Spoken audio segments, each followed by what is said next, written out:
Hello, everyone, and welcome to this guide for Workers and Resources Soviet Republic with me, Manji Panda. In today's guide, we're going to be covering water and sewage. To start off with, we're going to go through the various buildings that are associated with each of them. And if we come down here to our plumbing tab and we open it up, we'll see on the left-hand side we have everything associated with water. On the right-hand side, we have everything associated with sewer. So real quick, we're going to go through the buildings. Only difference between a lot of these buildings is you have the early start version and the modern version. So if you're playing the early start DLC, the modern versions here in front will not be available to you till in the 1950s with some research. To start off with, we have water substations, which help distribute water throughout your republic. Water pumping stations, which are used to keep pressure in your water lines. So you have a small one and you have a large one. You have water towers, which not only act as a storage tank for water, but also help keep pressure going within your republic. Underground water wells, which are just storage tanks. Or the water wells, which are used to pump groundwater. Then you have your water treatment plants, which are used to remove pollutants from your water. And water loading and unloading stations where you can have trucks come and load or unload water. And finally, the water switch, which allows you to break your water line into multiple water lines. In addition to that, we also over here have the water surface intake, which must be placed on a body of water and allows you to bring in surface water. Then you have your various pipes. So if we come in here, your pipes come in three sizes: small, medium, and large. You see a small pipe can hold just over 26 cubic meters, the large just over 56 cubic meters. Or sorry, the medium, and the large just over 127 cubic meters. Then for sewage. So to start off with, we have the sewage tank, which is a collection point for sewage. These are your sewage pumps, which allow you to change elevations in sewage. Sewage switches, which again take a single, well, this will take three inputs and turn it into one. Your sewage treatment plants, which help you reduce the pollution level of the sewage. And your sewage loading and unloading. In addition to that, you have your sewage discharge, which allows you to dump your sewage into the water. And now for sewage, your pipes are a little bit different because you do have two varieties. You have the early start variety, which is built with bricks and only comes in small or medium. And you have the more modern version, which is built using prefabs, which also has the large sewage pipe. This is only available if you're playing in early start once you have researched prefab panels in the 1940s. So where do you need water and sewage? Well, the easiest thing is any place where your citizens live or work is going to need water and sewage. You don't need it at any place that just holds vehicles and no workers. You don't need it at transportation hubs, so bus stops, rail depots, stuff like that don't need it. Storage yards don't need it. Just your industries, your services, and your residential places are going to need it. So you get water either by purchasing it from the border, and water is cheap, or by pumping it up from a well or bringing it in through a surface intake. Sewage is disposed by either taking it to the border and selling it or dumping it into a body of water through the sewage discharge. So the basic setup that you can start with is, so we've got our little town here, and we have a technical service office, and right here we have a water truck and we have a sewage truck. Now, if we start the game playing and we look here at our residential here in a minute, it's going to tell us we got a bunch of citizens without drinking water. And if we look at the buildings here, let's say building without drinking water. Okay. So what does that do to not supply drinking water? Well, in your residentials, you will eventually kill your citizens. Okay. In an industry, so for example, this small clinic, it lowers the efficiency of the building. So they won't be able to treat as many patients at one time. You won't be able to have as many people in the shop. You won't produce as much. So the first thing to do is we have our technical service office. Now, if we go ahead and we set all his sources to the border and we watch our water truck here, you can see it's going to dispatch him to the border, the custom house, to go purchase water. So let's speed that up.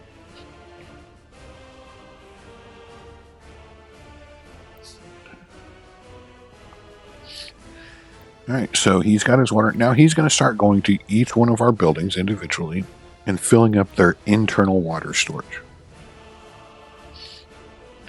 So you can see he's going to the small clinic first. So look, right now there's no water here, okay? 0. He'll come in. He fills it up, bam. Now we have water. Our little message went away. And he will continue around, stop at every single one of these buildings until they're all full or until his tank is empty. So we'll just let him go ahead and do that. Now the other thing you'll notice is, so let's look at this building right now. Right now there is nothing in the sewer lines. Well, they don't have water, so they can't be using the sewer. Well, as soon as they have water, your sewage is going to start to fill up. Once your sewage fills up past 70%, then your sewer truck will go out and start picking things up from the buildings and then taking it to the border. So as you see, this is a basic way to do it. It's in a very small area. It's very inefficient, so I don't recommend using this setup. However, I do recommend that you always have a water truck and a sewer truck in your technical service offices servicing your cities in case something happens. So in case you have fire or you have a building that just you built it and it was outside the range of your coverage, whatever, it's a backup system. It should not be your primary system. So the next thing we're going to look at is if we come in here and we go to this where are we at? Right there. We go to the water substation. You'll see these blue lines. So what that is the water substation is a central distribution area. That everything connected by this blue line will receive water from this water substation. So you can see right here, we're getting everything. Let's go ahead and put that in there. And same thing with your sewage substation or your sewer tanks. That's the brown lines. So with these installed, this is going to give us a central point now, where instead of this truck having to go to all of these different buildings, all he has to do is go to here. So now he's just going to fill this up. You watch, now he's going to go to the large custom house. He's going to grab some more water.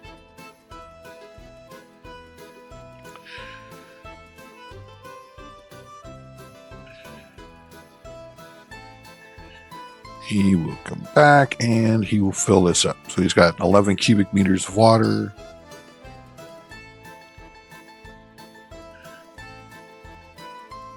And he unloaded all of it into there. And now he's going to park and wait. And we can check here and we can see this is starting to fill up with 2%. And once again, once this reaches 70%, the sewer truck will simply go from here, go and pick it up here and take it there instead of having to drive to all of the different buildings. So this is much more efficient. Your trucks are only hitting these spots instead of having to go to every single building within your city. So what is the range on your water and sewage? So if we come over here, you have to understand, so they are built on a square grid. So this is your maximum range. So if we look at this right here,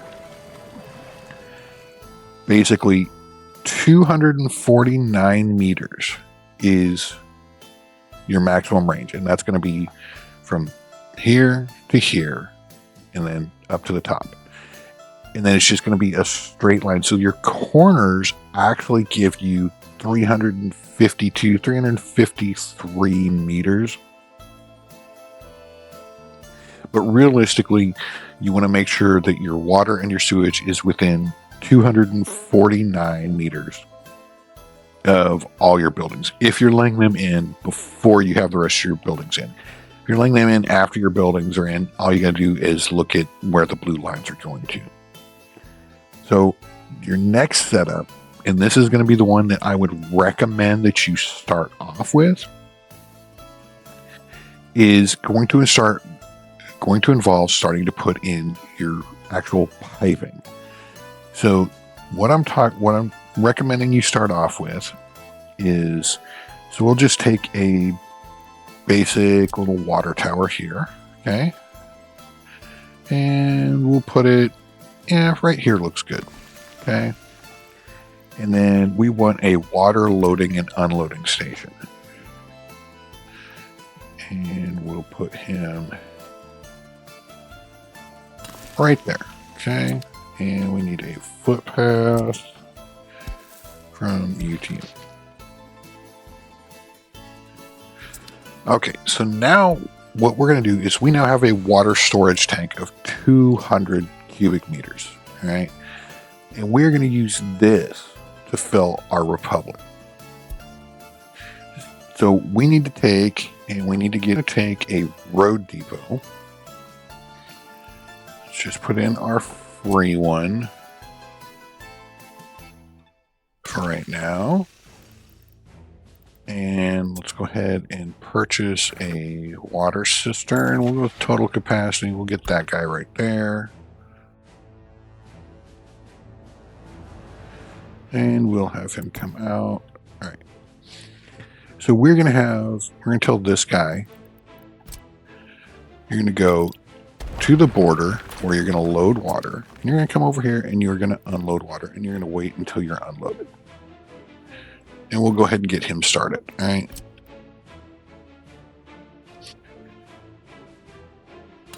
So now in order to get water into our water tower, and from our water tower to our water substation here, we're going to need to put some piping in. Now, one of the things that you have to understand when it comes to water and workers and resources is water always has to flow under pressure.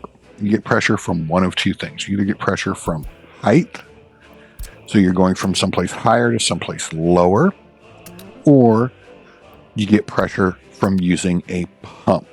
Okay, water will not flow through your pipes unless it either is going downhill or has the water pump. The higher the greater the slope that it's going down, the more pressure the water builds. Or you just simply use a pump, which is what I recommend in most situations. So what we're going to do is we're going to come in here and we're going to grab a water pump. Now, what's the difference between, we're looking at wells, not pumps. All right. So what's the difference between the small water pump and the big water pump?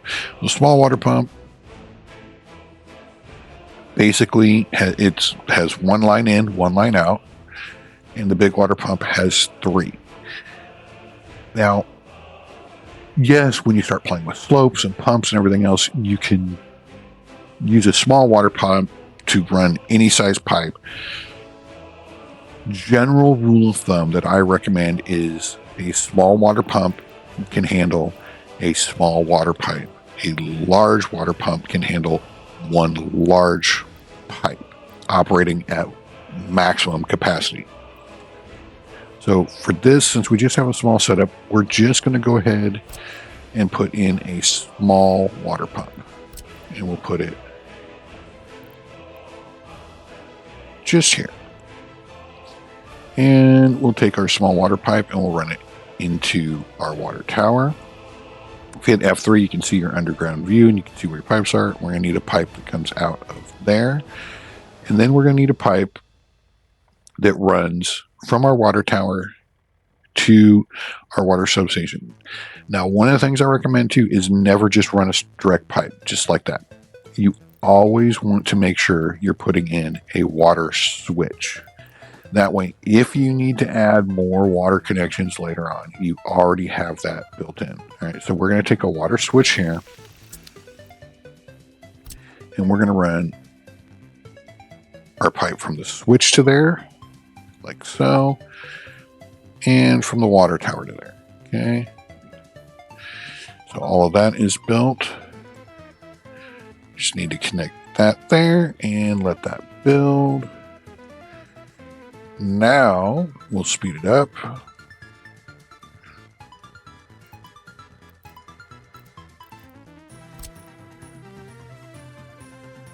He's going to load up with water.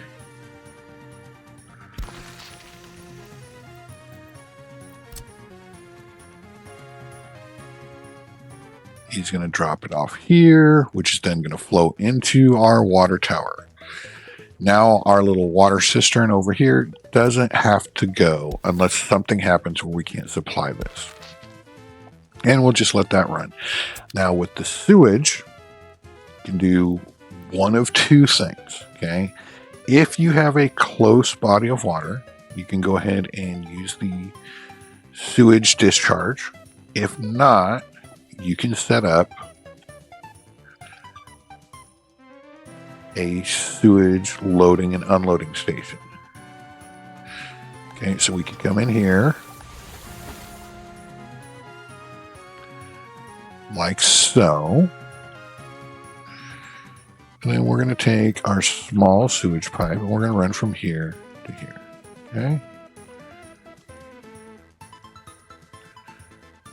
Perfect. So now this will start to collect all the sewage. So once again, we can come into our depot. We can purchase a sewage cistern, go total capacity, we'll get you, and we will tell you you're going to go here and you're going to load. You're going to wait until you're loaded, and then you're going to go here and you're going to unload. And start.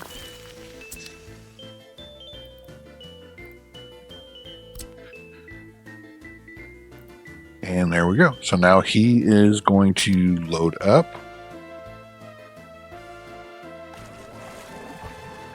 And once he's full, he'll go to the border and he'll get rid of the sewage. You see our little water cistern still going. We've now built up, we're almost up to 20 cubic meters, so about 10% of our water tower. And they'll keep this going.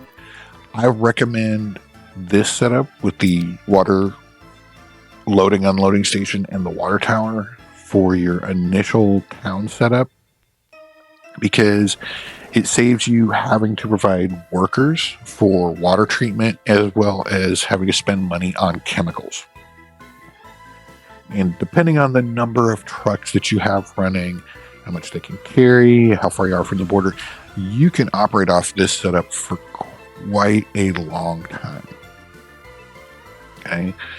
Now, once you want to move beyond this setup, okay, and you want to start producing your own water, one of the things you have to understand is water quality of sources.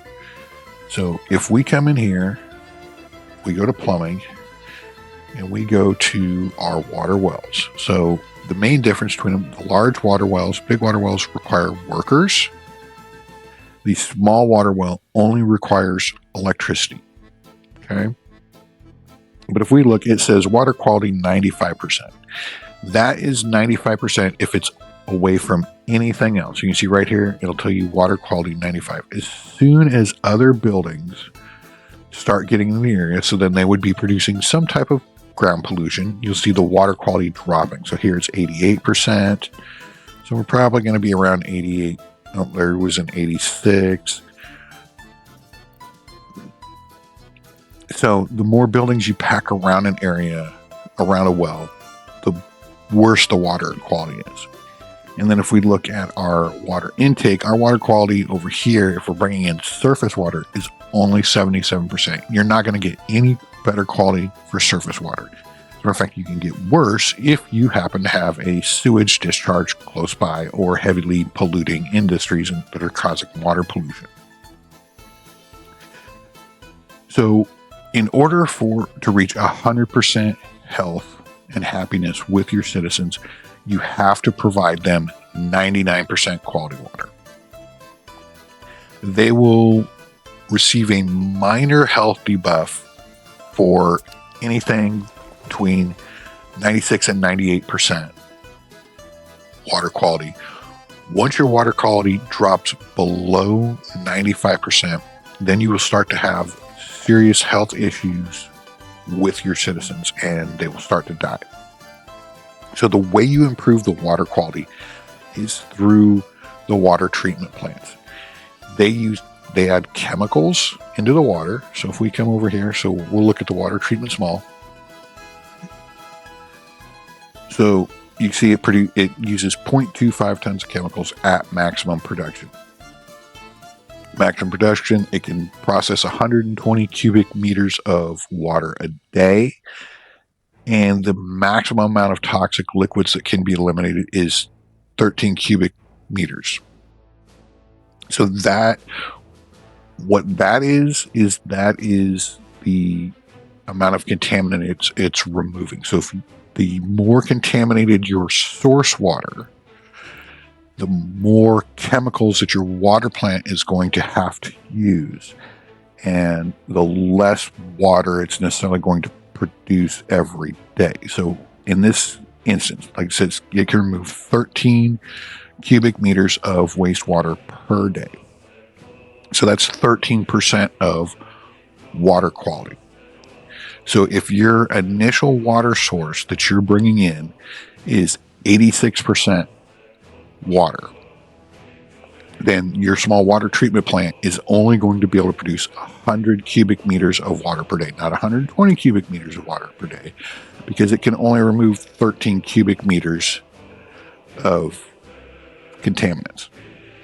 So that's why I recommend you never, ever use the surface water intake, because 77% water quality is just not good enough for drinking water.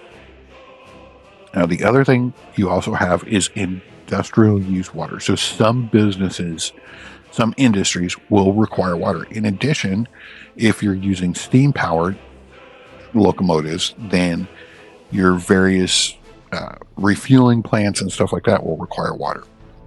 Now, the buildings, the industries, they will give you a minimum water quality that they have to use. So, for example, if we come in here and we look at the fabric factory, it tells you it has a required water quality of 85%. So it doesn't need 100% purified water, which means you don't need to spend a lot of chemicals to produce the water that your fabric factory needs. If we come in here and we look at the food factory, it's going to tell you it requires 97% water quality. So you want to hook this up to your main water line. With things like your concrete plant only requires 85% water quality, which means you could hook up a surface water intake and a little pump and run your concrete plant, and you don't need to spend workers or chemicals. So, moving on to that next stage, what we'd want to do is we'll come in here and we'll just get the small water treatment. And we'll put it here. We'll put it over here.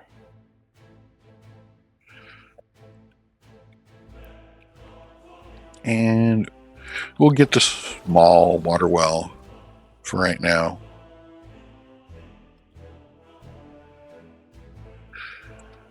And we'll let that run. Okay. Now, once again, we need to make sure that we have pressure. So we're going to put a water pump here. and put a water pump here. We'll get our small water line, connect into the pump, connect into the water treatment, from the water treatment into the pump, and from the pump into the water tower. All of that built. Now we can send this guy and just have him park here. And you'll notice we're now producing our own water quality. 99% pure water, which is controlled right here. And if you want, you can change that. You can turn it down. So if you're producing it for like the fabric factory or whatever, you could use not as much chemicals. But I recommend just leaving it right at 100%. Then for disposing of our sewage, all we would do is we would take the sewage line and we would run it all the way out to here. And you see, building in the way, so let's stop there and to there. All right. And we'll build all that. Now our sewage will just discharge into the water. We can, where is our little, you can now come and sit here. And you see we're filling up our water tank and you're good to go. Now, one of the things, the biggest issue that I see a lot of people have with sewage is actually laying the lines. Okay. So like I said before, water flows under pressure.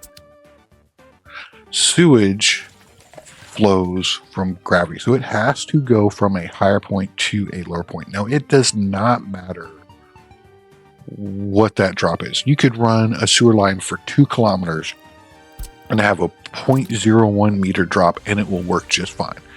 But if you have a 0.01 incline, it's not going to work and you'll get a message. So the easiest thing to do is to come in, first off, when you lay your sewer lines, put your sewer in before you put any other underground infrastructure in. Before you put in your water, before you put in electrical, before you put in heating, even lay your sewer first. And the reason for that is when you're putting your pipes in, all right, let's go to the underground view. Okay, so I can drag this pipe. You can raise and lower your pipes through Q and E. So I can hit Q and you'll see now my pipe is going deeper. And I can hit E and my pipe will come back up. Okay. You can take power, water, and you can go up, you can go back down. So if we take our water line here, we can run it here to there, then we can drop it. Let's drop it way down. Whoops. And then let's connect back up, and then we can come back up to the surface. It doesn't care. As long as there's pressure in the water line, the water will flow just fine through there. Same thing with heating, same thing with electrical. Sewage, you cannot do that. If I go here and stop, and then I go like I want to come way down, you see it's going to start giving me an error message that it requires the proper slope. So always run your sewer lines first, because I can run my sewer line, or I can't run my sewer line under my water line. Okay. I can go under it, but then I can't come back up. Whereas I can take my water line and I can go under my sewer, back up, no problem. So always run your sewers first. And then it's just going downhill. If for whatever reason you can't flow downhill, so you have to switch someplace and you're in a lower elevation, you can use your sewage pumps. Only thing is you have to provide power to them. Or the other thing you can do is you can go in and you can manipulate the terrain. So if you slightly lower one spot or you slightly raise another spot, it'll give you that elevation difference. Like I said, it doesn't matter how much the elevation difference is. You just need to have that elevation difference. And that's it. That's your basics for water and sewage. I hope you guys found this informative, and we will catch you in the next one. Bye-bye.